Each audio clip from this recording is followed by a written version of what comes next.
Tardes, mi nombre es Víctor Chiri. Voy a realizar la presentación de la práctica, la determinación de la tensión superficial de líquidos mediante el método de presión de burbuja. Esto para el laboratorio de físico-química. Continuamos con la introducción. Tensión superficial de un líquido es la cantidad de energía necesaria para aumentar la superficie por unidad de área. Esta definición implica que el líquido tiene una resistencia para aumentar su superficie. La tensión superficial también depende de diferentes variables, entre ellas está la naturaleza del líquido, la temperatura, fuerzas intermoleculares y la fuerza de gravedad. Existen varios métodos para determinar lo que es la tensión superficial, los cuales se basan en la medición de una fuerza, en la medición de una presión y las propiedades geométricas o de formación que puedan presentar. En la presente práctica vamos a utilizar lo que es el método de la presión máxima de burbuja. El método consiste en que una pequeña burbuja se forma en la extremidad de un tubo capilar inmerso en un líquido. Cuando se aplica una presión, esto hace que el radio de la burbuja aumente. Cuando la burbuja llega a un hemisferio del mismo radio que el tubo, todo aumento de presión hará que desaparezca la burbuja y esta ascienda, por lo cual la tensión superficial puede ser calculada por el incremento de la presión.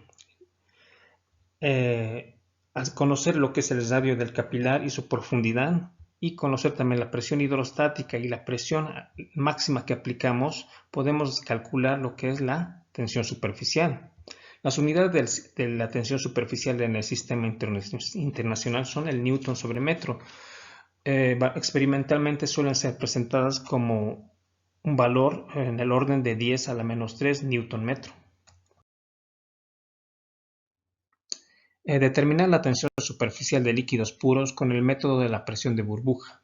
Objetivos específicos: medir la tensión superficial de distintos líquidos. Comparar los valores obtenidos con los valores reportados en la literatura. Los líquidos que utilizaremos serán agua, alcohol etílico y glicerina. Equipos y reactivos: termómetro, manómetro de agua, vaso de vidrio, regla, cuaderno de anotaciones, calculadora, agua, glicerina comercial, alcohol etílico.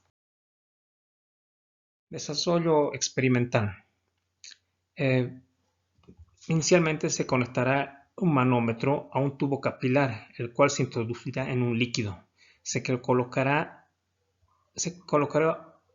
en un vaso el líquido a determinar la tensión superficial, como se puede ver en la imagen. Se marca una altura de inmersión de capilar, en este caso se ha escogido 2,5 centímetros. Se determina la presión hidrostática con la siguiente fórmula. Conociendo lo que tenemos el dato de la inmersión, que es H, la densidad del líquido y la gravedad. Se introduce aire al capilar y esta será la presión máxima, ¿no?, a la cual el radio del hemisferio formado es el mismo al del radio del capilar. Se registran las diferencias de alturas alcanzadas en el manómetro y se halla la densidad superficial con la siguiente fórmula. Se realizan 6 repeticiones y para posteriormente sacar el promedio. Se hacen los mismos procedimientos para lo que es el agua, la glicerina y el alcohol etílico. Cálculos y resultados. En los siguientes cuadros podemos ver el cuadro resumen de los datos obtenidos experimentalmente tanto para el agua, para el alcohol etílico y la glicerina, y las 6 repeticiones. Está resaltado en amarillo los resultados obtenidos, ¿no?, al final, los promedios obtenidos. La presión hidrostática obtenida en el caso del agua fue de 244,7 pascales. La presión máxima registrada mediante el manómetro fue de 352,728 pascales. Aplicando esta fórmula para obtener la tensión superficial, se ha obtenido el dato de 101,27 por 10 a la menos 3 newton metro. Lo mismo se ha realizado para lo que es el alcohol etílico, obteniendo una tensión superficial de 52,31 por 10 a la menos 3 newton metro. Para el caso de la glicerina se ha obtenido un valor de 31,15 por 10 a la menos 3 newton metro. Es importante señalar que acá en los datos el H se presenta la inmersión del tubo capilar en metros. La densidad del líquido tiene unidades de metro cúbico. La gravedad está en metro segundo cuadrado. Y resultados de la segunda parte. Con los datos obtenidos se ha hecho la comparación con los datos reportados de la tensión superficial en literatura. En el caso del agua se ha reportado 101,27 por 10 a la menos 3. La literatura indica que el valor del agua de la tensión superficial debería ser de 71,999 por 10 a la menos 3.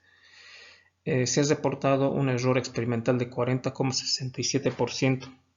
En el caso del alcohol etílico, la literatura indica que debería tener un valor de 21,97 por 10 a la menos 3 Nm. Experimentalmente hemos obtenido 52,31 por 10 a la menos 3, teniendo un error experimental de 138. En el caso de la glicerina, la tensión superficial teórica ha sido de 63,1 por 10 a la menos 3 Nm. Experimentalmente hemos obtenido el valor de 31,15 por 10 a la menos 3, dando un error experimental de 50,63%.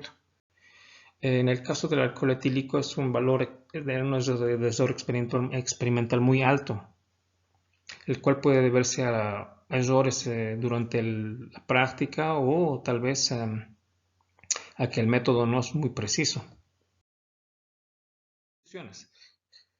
Se determinaron los valores de la tensión superficial para el agua, alcohol etílico y glicerina mediante el método de la presión de burbuja. Los valores obtenidos para el agua, alcohol etílico y glicerina fueron de 101,27 por 10 a la menos 3, 52,31 por 10 a la menos 3 y 31,15 por 10 a la menos 3 Nm respectivamente. Al realizar la comparación con los valores experimentales obtenidos con los registrados en la literatura, se observa una gran variación. Los mismos pueden deberse a errores experimentales durante el desarrollo de la práctica. Se pudo tal vez reducir la variación recurriendo a condiciones dentro de un laboratorio. Es recomendable utilizar otro método para la determinación de la tensión superficial, ya que el presente método presenta grandes variaciones.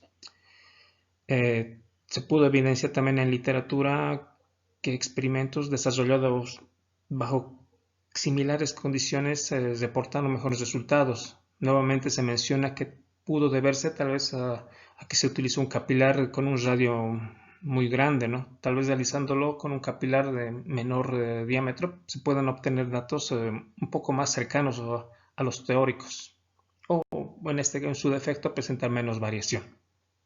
Muchas gracias.